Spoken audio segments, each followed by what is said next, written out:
Kung si Jesus isip Ginoo nga nagpakatao unya ang tumong aron pagluwas nato, mipili ni Maria nga mahimo niyang inahan dinhis kalibutan, wa gi rason nga kitang mga giluwas ni Jesus dili mo pili niya nga atong inahan. Kamo, mupili mo ni Maria nga inyong inahan? Sugot mo nga si Maria inyong inahan? Kinsay mo sugot, asa kamot? Maayo. Nakaron, ang sunod na sad nga problema, dunay daghang mga anak, either naturally born or adopted, nga mga buangon, kana bang masinupakon sa inahan? Di ba naaman ano? Beka mo, musugot man mo nga si Maria inyo ang kunon nga inahan. Unsa man mong klasehas mga anak? Buangon o buotan? Kay si Maria raba, kung mo'y mahimo natong inahan, na, ang iya dayong gisulti, ingon din siya, buhatan ninyo, bisan unsay iyang isugo kaninyo. Maura ba gini ang sulti ni Maria? Kay ang iyang unang anak, mauman si Jesus, nya kita di mo ang konta niyang inani, mahimo na tag-igsoon ni Jesus. Nya kay si Jesus mauman ang atong maestro, mauman ang atong manluluwas. Ang isulti ni Maria kanunay kanato, buhata kanunay ang iyang isugo kaninyo. Kinsa ninyo dinhi ang nagsigig yung buhat, wa gyud supak-supak sa sugo ni Jesus. Ta sa kamot. Pulos gini buangon ni adin apil na nang nananaw dias online.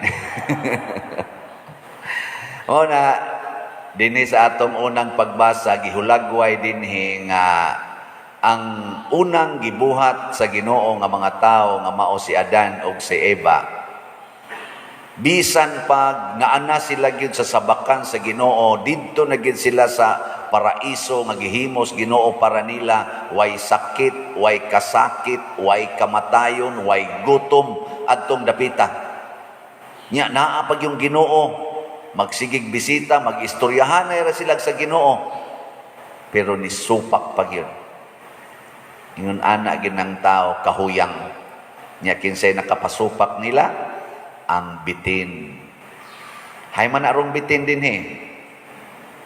naas imong tupad. Lingi dia. Narong os bitin. Way siguro ang os bitin, yan na si imong dool, si imong dungga, no? Gana, dire. Gasigig hong-hong nimo, ay to, anang paria, ay to, utrosan ng paria na. Maubitan na din kung doon ako'y masulti nga medyo sakit-sakit, pero kamatuoran, adaghan kayong muriak, daghan kayo. Namang ganingon, di na lang kumuhatag ni Mugslat pa dire. Nako, sige, okay raman na. Total, nakahatag naman kasuna, pero imong punan, mas okay. Pero dili nakamuhatag, tungod kay nasuko ka nako, peligro na nga mapapas ang merito atong una ni mong gihatag.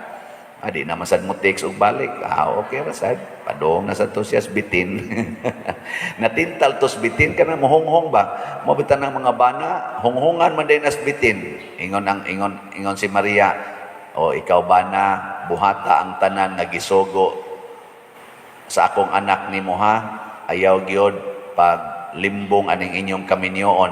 Hay mohonghong nang bitin sa puol kay na Puol biya kay nang sige na lang sa glitson, kaon sa buwad panagsa. Mauna, mo testing sa dito ang mga bana. Ambot ka mo mga banang niya din, hiwa mo kasuway, kanang mo testing sa mo. Di ra ba maningo, gay? Hasta sa mga asawa. Mga asawa? Bisad unsa kabuutan sa bana. Muhonghong ginang bitin, labi nagmalit og uli nya dili ka text. Moingon din ang bitin tanawa kanang imong bana buotan na sa imong atubangan, pero sus buangon kay na dito. So godeg duda. Diin ka. Ay dito gakuyog mi sa among manager. Unsa inyo gikuyoga? Diin man mo. Ngano man ka diha? Naunsa man ka? Mana na nagsugod ang bana. Nagbinuang bago ko nimo. Wa bitaw ti ka masakpi. Sa man ka ha? So kung nag-away, bitin mo pakpak na kana, gubot na. Hasta sang mga pare, ay sus, kulikta ray gamitos bitin, away day mga pare, ilogs kulikta. Gamitan dayos bitin og politika, away dayong mga pare, obispo og mga gobyerno. No? Sige nagdinautay. Onya, unsa may sugo ka ni Maria karon para nato? Unsa kay iyang sugo? Ika nalay pamalandong diya. Basta ang una gyud nga buhaton ni Maria, mao gyud ang paglipay sa Ginoo. Lipayon gyud ang Ginoo. Kung naa na tay mga binuhatan nga wa na makalipay sa Ginoo, bisag nakalipay pa na nato, hunungan na. Kay padung gyud ka ana ngadto sa bitin. Mas muna ko ha. Kung naa kay binuhatan karon ba nga dili makalipay sa Ginoo, bisag nalipay pa kaana, biyae gina kay ang bitin ay imong kuyog. Ganahan mo ang bitin inyong kuyog? Giingon man guys Ginoo diri sa atong unang pagbasa, ikaw ug ang babae mahimong kaaway, iyang yatakan ang imong ulo ug iya sang imo sang paakon ang iyang tikod. Mao na ang image kanang Immaculate Conception kanang nagana sa Legion of Mary man nakasagaran gamiton nga image, giyatakan. Ako mga 10 anyos man ko nahimong Legion of Mary, nga mag-meeting man kada semana, gamay pa ko ba? 11 mga inana din ito, magduwa pa ko mig lastiko diri sa ilawom sa kaning lamisa, magsigig discuss among iyaan, kamisan muustos des lamisa hala dinatikay dito lastiko, mo na lay among mamatkunan nga nidot ng kuko sa akong iyaan des kilid. Panglingkod mo diri, lingkod sa ko dito.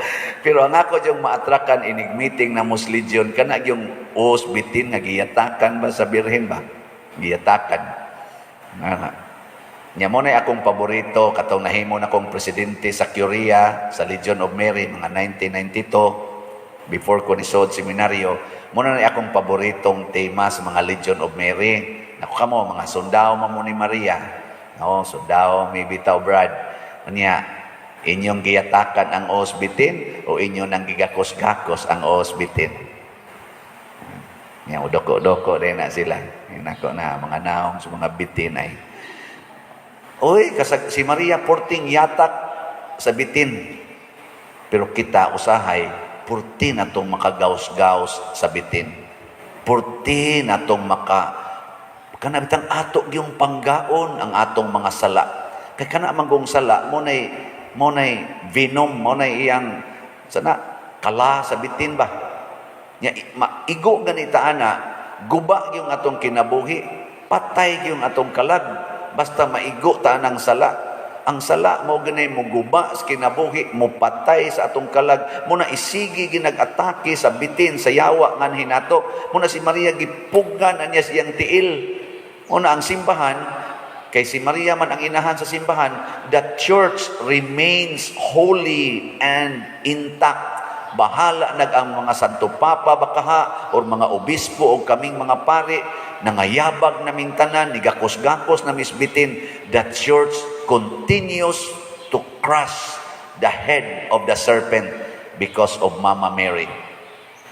Muna bitang moingon gyud ko, moingon man ang uban, kaning simbahang Katoliko malusno na gini na, siging apil-apil og politika, malusno na gini. Nako gipanaad na ginas Ginoo, bisan pag ang bakba sa impierno dili makalusno niini. Pero ang mga membro sa Catholic Church posible nga mahurot og kaadto sa impierno, apil na ning nagwali, labaw na ning nanimba karon. Samot na ning nianes kilid nako, no?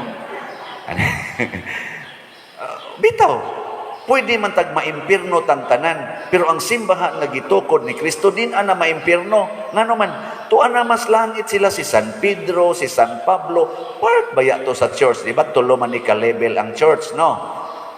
Awa mo kay ba? Tulo ka levels oy.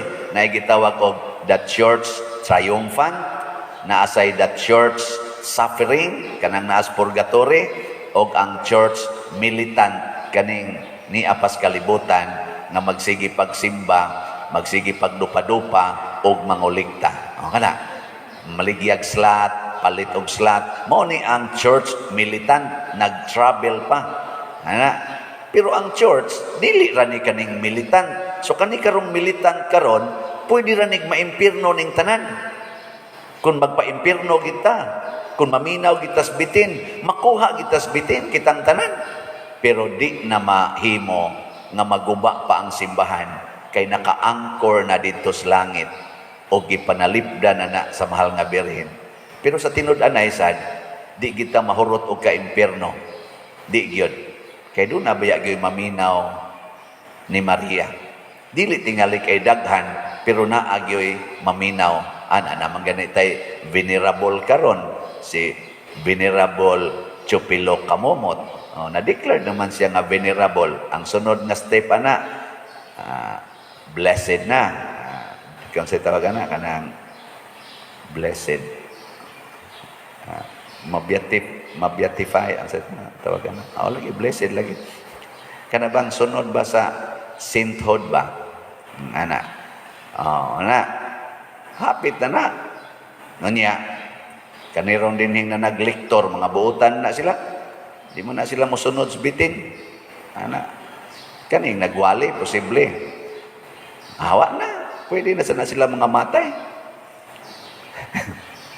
Nakaroon, unsa, kamo, musunod mo sa bitin o dili? Kinsay musunod sa bitin, ta sa kamot? Hawa. Congratulations. Kinsay musunod ni Maria, ta sa kamot? Sugod karon ay nagid mo pangasaba. Ay nagid mo pagyaw-yaw. Ayaw nagid mo pagpalta ng santos nga rosaryo kada adlaw. Ay gid mo pagpalta og simba 10 minos kada Domingo og pistang iglilihi. Ayaw nagid mo hunong sa pagkumpisal 10 minos kausas usa ka tuig. Ngunya dayon hunonga ang tanang sala. Labi na gyud kamong mga nagpuyo-puyo, gusto mong musunod ni Mama Mary, biyain na ng inyong kapuyo, og mugukod yun na, ipiyal na lang nas bitin. Nuna inigako sa imong kapuyo, ing nadayon, bitin, pahawa. Di ba? Kamong na nga nagkabit-kabit, hala, ibiyain na. Kamong nag-homosexual union, hala, pagbuwag na mo, balik na mo sa inyong original. Kay nadalang gyud mo bitin karon, no? Ay kanang bitin unsay lami mo na yang ihatag. Nya kay gilamian man kay mo anang inyong gibuhat karon, biyain ang lami. Di ba? Pili ang way lami. Nya inigpili nimo sa way lami, matud pa sa atong ebanghelyo, si Kristo na mo'y muhimo ana nga lami. Tanawa, ang tubig gihimo niyang lamian nga bino. Di ba? Kay usahay man gud mahadlok man gud aning way lami. Mahadlok ta ba? Sakitan ko, di pa ko ready. Kinsa may nakapalami ron nimo, kanang imong kapuyo, kanang imong homosexual union, mo na'y nakapalami nimo. Biyai, pili atong way lami, katubang holy life. Yung kaunya pa der, ang akong pagbati, lalaki ko, pero babae man akong pagbati, ay pasagdain na lang ng pagbati, respetuan ta ng pagbati. Ayuhon raw niya nas Ginoo ang imong pagbati. Mahimo raw niya ng lami ang imong pagbati. Bisag laki imong lawas, niya babae imong pagbati. Mulami ra lagi na nga dili ka magpakasala. Di na kinahanglan nga tagbawon pa na nimo babae ka, kunya ang imong pagbati lalaki. Don't worry, remain as pure woman and your emotion will be satisfied by Jesus. Iya maganing giusab ang bino mahimong ang tubig mahimong bino nga lamian pagyud kayo kana pa bang imong pagbati nga dili na tubig. Dali ra kay na usbon oy. Pararagod anang ako masuko ko pananglitan sa sakristan. Pagbati man na, di ba? Nya ang sakristan ingon din, sorry Father. Ay okay ra kay na dong oy. Wag tang na, di ba? Hindi man mo mutuo. Kamu di, masuko mo sa inyong bana, dugay di kayong mawa di ay, labi naging imong bana, magbuotan-buotan dayon, o niya, hapuhap dayon nimo. Di na mawa imong pagbati. Mawa, uy, kana imong kasuko, mawa na na. Kana, tao ra gani na ha, tao ra gani na, makausab man guys imong pagbati.